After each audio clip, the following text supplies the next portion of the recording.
And they decided, and we saw this story yesterday, and we kind of shook our heads and said, I don't know what's going on over there. You did? I did.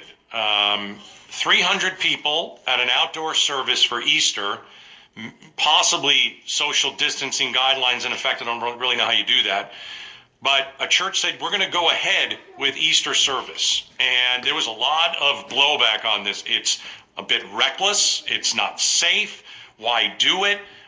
They have changed their mind, and they're not going to do it. So let's hear from the pastor himself at the church. Pastor Nathan Bentley is joining us, senior pastor at Life Point Church. Pastor, nice to have you on the show. How are you today? I'm doing well. A little bit different Good Friday than I planned, but I'm doing well. Thanks for having me. Yeah, no question about it. What changed your mind?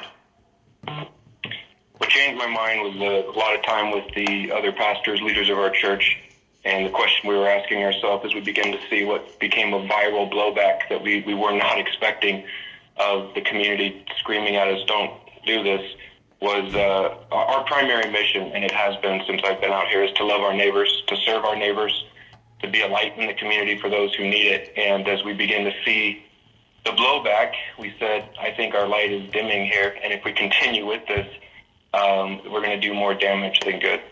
Hey, Pastor, did you hear from any other pastors and leaders of churches here in the surrounding area that, maybe came to you and said, because I'm sure all of you guys talk, hey, you probably shouldn't do this?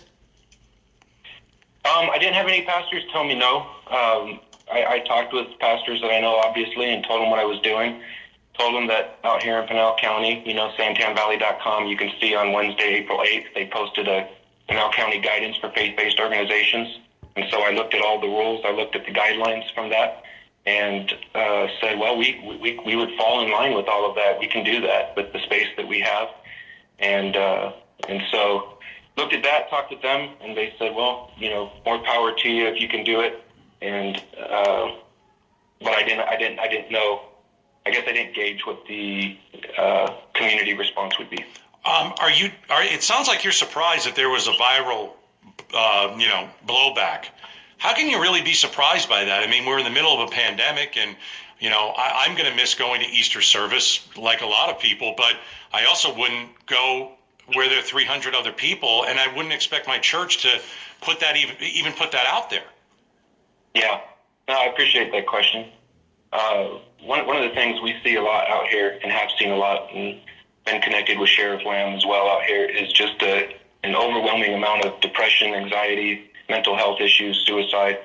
And we've received a lot of calls for that and do a lot of counseling with that, and know how much it could mean that if you have the availability, you have the space like we did, and you had the volunteers and helpers that we would have to help keep people at safe social distancing guidelines, then maybe we had a unique opportunity to help our neighbors who are struggling with that time to have a chance to get out of the house, be around other people without being, touching or being near other people. Yeah. And that could be a really positive thing for our community. That was the hope. Yeah, no, I think your intentions were good. There's no doubt about it. I'll give you something from my life. I mean, my church has been putting something out online every week, and it really helps me get through the week, because you're right, Pastor. There is this low level of depression out there. We're all kind of stuck in our homes, and we'd rather go and go to the movies or go back to church or do this and do that. Do you guys offer that too online? And are you going to do that for Easter service instead? Yeah, for sure. When this all started, we moved to online for the first time, started live streaming, and we've been doing that, and we'll do that this Sunday at 9:45 as well. Yeah. It's different, definitely, but right now it's how we can communicate. We've increased our communication throughout the week to our congregants, a lot more social media posts and things and phone calls. So that's what we will continue to do. Talking to Pastor Nathan Bentley, senior pastor at Life Point Church.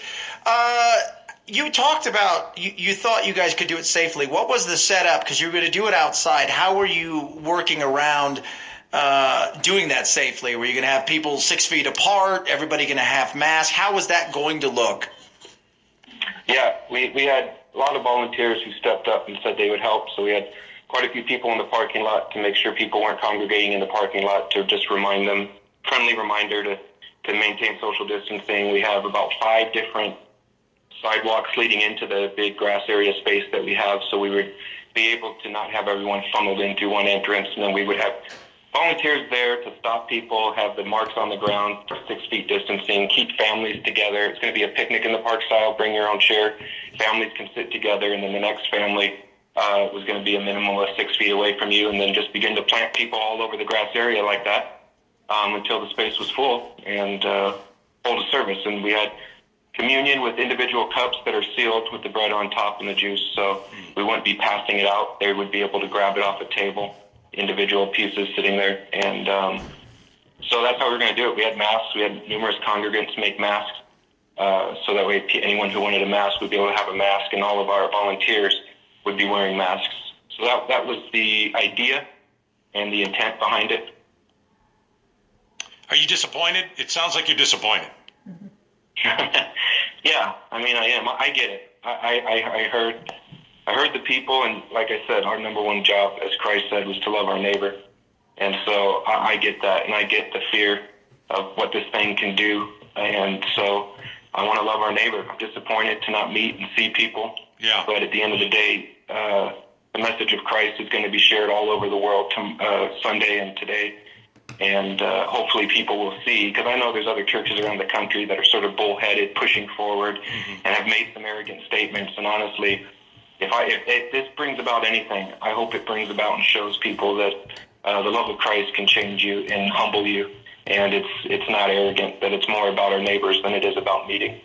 Hey, Pastor, have a great Easter, and I'm sure people are going to go online and they're going to celebrate with you that way. Thank you for joining us. Appreciate it, guys. God bless. God bless. You too. Yeah, You know what's interesting to think about is the first Easter, they were all hid, locked up by themselves, afraid. So we need to think about that. It's kind of very familiar with the first Easter. Obviously, they weren't having a pandemic, but at the same time, they were locked up, they were hid, wouldn't answer doors, those kind of things. So, it's kind of getting back to the original, just in a different way because of the whole pandemic. I think the pastor and the church, He sounded bummed. He really did. The intentions were good, but that would have been reckless to do. You can't do it now. And I'm glad that they listened to some people and said, you know what, we've got to tap the brakes on this thing. And I give them a lot of credit, because I think to go through it would have been dangerous, but I know what he was trying to do. And you could hear that he When was. will you go back to church? When they open back up, I guess. Do you think, or I think so. are you gonna like when they open it back up? Are you gonna be like, I'm going? Or are you gonna give it some time before you rejoin society? I don't know, man. I'm ready to go. I mean, I'd like to know that it's safe, and then let's go back to living. But there's no way you could have 300 people outside in social distance. No way. You can't do it. And I'm glad they didn't do it. And I was really worried they were going to do it, and that would have been disappointing. You've got to make sure people are safe first. And you know what? Live stream it, because plenty of people are going to watch their Easter services on live stream. No, I'm going to. And I'm glad that the pastor over at LifePoint is doing that too. But I get that he's upset and he's bummed, but I think he made the right decision. All right, coming up next.